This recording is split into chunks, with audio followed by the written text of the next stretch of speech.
Dr. Bob, you initiated a weight loss campaign this year in 2012. Can you talk a little bit about how you're doing that and what sort of results you've seen? Well, it's been very interesting. I have a son that looked at one of my pictures that was on Facebook, and he said, "Dad, you're putting a little bit of extra real estate on. I think we need to do something." And it was during the winter time, and when it's during the winter time, I live in the north. You can't get outside. My wife and I exercise 2 or 3 times a day, ride our bike, jog multiple times. It's just not easy. And it's amazing how fast you could put on a little extra real estate. 10 pounds is not hard to do at all in our society today. So he said, we need to do a program called the 2012. So I started reading some books. I wanted to see what was going on out there when it came to weight loss. So this is a social media experiment. What I have found was this. You are almost as heavy as the people you hang around with.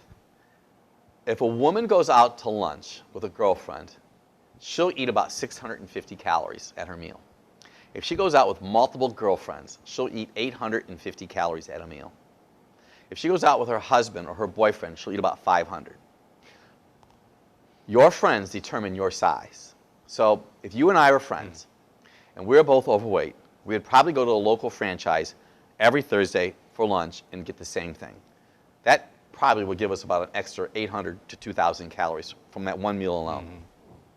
If you and I are friends and we exercise and we met at the gym, we would meet at the gym and we would probably go to the place that has a juice bar afterwards and chit chat. Totally different social function and network. In our program, what I suggested people do, and this was the challenge that I was having personally, I was eating healthy organic food. I was eating healthy organic food that had a lot of calories in it. So I started looking at, I was almost naive. Now I'm Dr. Bob, but I tell people, I want you to eat this nuts, I want you to do this, and eat this, and eat this. So I have a passion addiction for almonds, calcium. So if you eat about 20 almonds, you're talking like 200 calories. You throw in walnuts and cashews, and some organic raisins, and some organic coconut flakes, and I was making one of those bags every night before I'd go to work because I was rationalizing I needed protein during the day. I probably eliminated 500 calories alone or more just by minimizing that. I eat spelt flatbreads, 140 calories, cut it in half, Applegate turkey, Hain mayonnaise. I would use organic, let's say provolone, half a slice, 70 calories. So you're talking 250 calories. So I started analyzing that. Tablespoon of Hain mayonnaise, 100 calories. Tablespoon of olive oil, 120 calories. So I started putting all, and I love Newman spelt pretzels. 15 of them, 120 calories. So on programs before, we've talked about the half a gram per serving. It is not hard to eat that. So I eliminate 800 calories to 1,000 calories a day just by eliminating what I call my foo-foo food.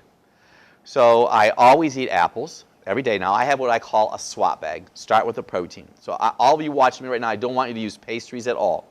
You start your day with pastries, your blood sugar goes up, down. All day long you're going to be eating sugar. So I have a bag of vegetables. Red, yellow, orange bell peppers. I'll put some cucumbers in there and radishes and baby tomatoes. The number one food to eat to lose weight is celery, because celery requires more energy to digest it and burn it than it adds to your body. So all day long I'm eating this swap bag. I'm using hummus on rice crackers. I never really was a big wheat type person anyways because of what we believe in. So a tablespoon of hummus has like 33 calories in it. So you can get a rice cake with a tablespoon of hummus and have 70 calories in it versus the spelt bread alone was 140. And rice crackers with that on it. Or you can have a rice cracker, a rice cake with almond butter on it. I always have a salad. I started using a salad dressing that was Bragg's salad dressing. Minimal calories. So I just started becoming a calorie watcher, minimizing carbs, haven't had any bread at all. And I never was really a bread eater, but that spelt, you start adding all those together. So in the first month, I personally have lost 12 pounds. And for those of you watching this particular video, look at some of the prior videos, and I'm sure that you can see that my body is definitely different now than what it was. Still exercising the same. So what we're also telling people to do and suggesting people to do, you want to exercise 150 minutes per week. You should be exercising every day, at least half hour a day. I never ate foods that had sugar added to them, but one of the texts that I was reading was talking about sugar added to foods today. So if you look at your package, and if a package says 10, let's just say per serving 5 grams natural sugar, total sugar 12, 7 grams of sugar have been added to that serving. So the theory is, if you minimize all the sugar added food, and I'm just going to give you this as your own little trump card. Every day you could sprinkle 3 teaspoons of sugar on anything you want. You'll still lose weight. Because see, sugar itself, a gram of sugar is 4 calories. A gram of fat is 9 calories. I'm not telling people not to eat fat. I'm using avocados. I eat a lot of animal tissue, preferably organic tissue. I'm using some almond butter. So I'm still eating fat. So this is not a no-fat diet. This is not an all-carb diet. This is a diet that has a combination of everything, but and I don't like to use that word moderation. I hate that word. It's portion control. So if you have a 12-inch plate, do a 9-inch plate. So I'm going to throw out some very interesting statistics, because there are ladies right now that are watching this at work. It's lunchtime. And on their table, they have a glass jar, glass bowl of little candy bars about this big. If you eat 2 of those per day, 5 days per week, you'll gain 7 pounds in a year. They've done studies that if you go out to a restaurant and you have chicken wings, now I don't eat chicken wings, one of them had 10 grams of fat. That's like 90 calories, so imagine that would sabotage your diet for sure.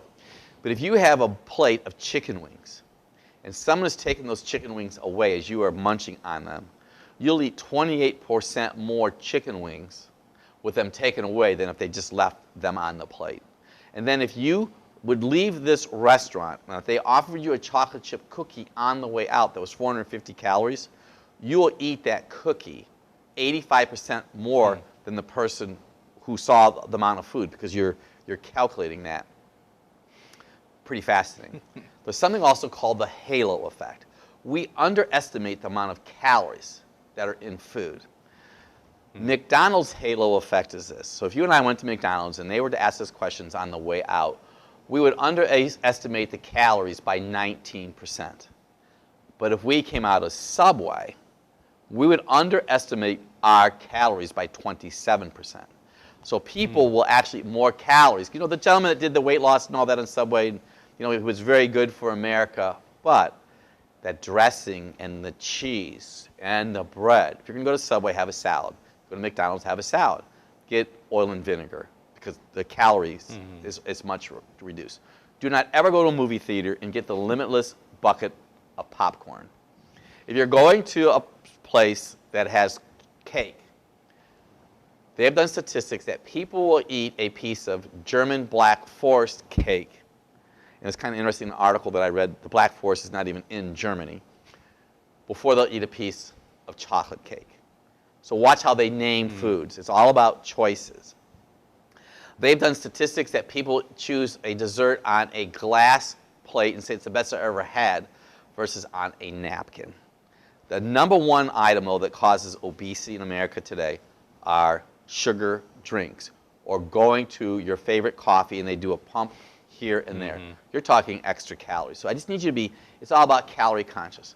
I tape TV all over the United States, and we tape the program in California. And we bring food. When we travel, we bring our own. We have learned along the way. We take our own food. Well, we are in a hot spot here. A hot spot means we're in the desert, and there was just nothing. So we went to this Chinese restaurant, and it had, I was thinking logically, how in California they're required to put the calories of what's on the menu item. So I had broccoli and beef, pretty safe. They had steamed rice and fried rice. Well, let me tell you what, that fried rice looked a lot better than that steamed rice. So I got the fried rice. So I sat down and I started eating. And I was pretty much done with my fried rice. That fried rice was 750 calories. The steamed rice was 150 calories. So I doubled my caloric consumption just by adding the rice. So we rationalize that. So, I've come to this epiphany, I'm over 50 years old. I make sure I keep I work out with muscle, with tone, at least 3 days a week. You see, if you keep these muscles going, they're going to burn extra fuel. That's really Sure. significant. I don't drink soda pop. I never drink diet soda. I'm sure I'm sharing it with everybody. I eliminated afternoon coffee. You say, Dr. Bob, you drink coffee? Yes, I actually developed my own coffee because I wanted to have organic coffee. You can't get organic coffee that I like. So I got a Columbia coffee. I have a roaster that roasts it fresh for us, etc. But I eliminated coffee at the middle part of the day. You could just stop drinking coffee alone and lose weight. Because, see, coffee causes your adrenal glands to fire up with that cortisone at the end of the day. Okay, so we minimize coffee, just minimizing the coffee, increasing the activity, drinking more water, which I always drank water, but I make a conscious effort right now. My goal is in 20 weeks, or 12 weeks, I will lose 20 pounds. And we've had a lot of people to do that. So where we live locally, people are walking with us. We're sending out videos, and this is on there. Just go and check it out. It's been awesome. And that's a safe pace too, isn't it? You want to make sure that you don't lose weight too fast. And I mean, a lot of people get caught up in setting these goals that are too hard to reach. I'm losing about a half a pound every other day because I weigh myself. So if a female's watching us right now and their waist is 35 inches, you got to lose weight. If a man's 40 inches, so let me share this out with you about weight. So when my wife and I turned 50 years old, they were going to raise our health insurance, each of us, $125 per month. So my wife called up and said, okay, hey, what's going on here? And they said, well, you're 50. She said, so what? Well, you're 50, you're in the next age category. Well, what can we do? She said, well, if your BMI is within normal, we'll reduce it. Fine, great. 5 years later, we're 55 years old. They're going to raise our rate $250 a month. My wife called up and said, what is going on? Well, hey, you turned 55 years old. And she said, well, when we turned 50, we had to do this. What do we have to do at 55? You have to pass your HA1C. Your HA1C is the glucose that's on a red blood cell. So we're going to talk about trends in America right now with weight loss, okay? So where I live at, some of the world's largest clinics are at. There is new movement in America today. That's why I mentioned the 35 inches and the 40 inches. Women have to be 35, women cannot be greater than 40. Or men 40, women 35. If you don't pass this, they're not, creating this. It's accepted health regime. If you don't pass these levels, we're going to increase your insurance. I've had patients come into my office that had to pay more because of that. The HA1C is your blood sugar.